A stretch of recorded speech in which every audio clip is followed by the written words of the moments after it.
Steve Carell was nominated for the Best Actor Oscar for his role in Foxcatcher, based on the true story of an eccentric billionaire's relationship with two Olympic wrestlers. Our resident movie expert, Matt Perrone, tells us what he thinks in this week's Monday Movie Musings. So, can you feel it? With the announcement of the Oscar nominees, the buzz is definitely in the air. I took in two films this weekend, both with Oscar nods. First off, I saw the Best Picture nominee, American Sniper, but I'll talk a little more about that next month with my Oscars overview.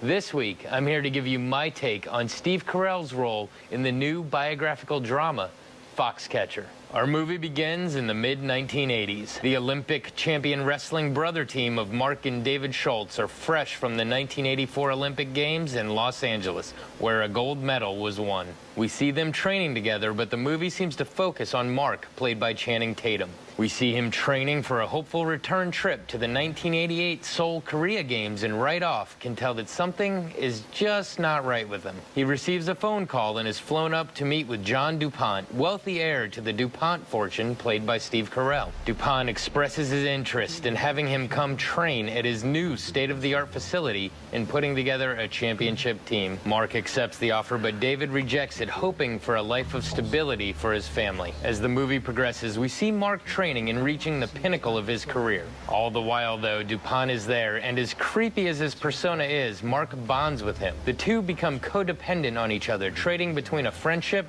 and a father-figure relationship. However, the tighter a bond is wound, the harder the snap. As snags form in their relationship, David is finally convinced to come join Team Foxcatcher. Tensions build on all fronts, and we begin to see the true hidden motivations behind John DuPont's interest in the wrestling team. We see Mark trying to get to Seoul, Korea, but at the same time, trying to protect his own personal soul. Of course, everything must eventually come to a head, and we, the audience, get to see how the true life events actually came to be.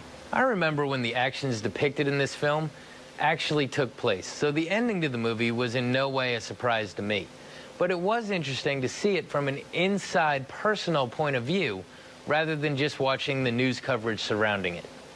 I knew that this was going to be a creepy film going in, but it was made much more so by the actors.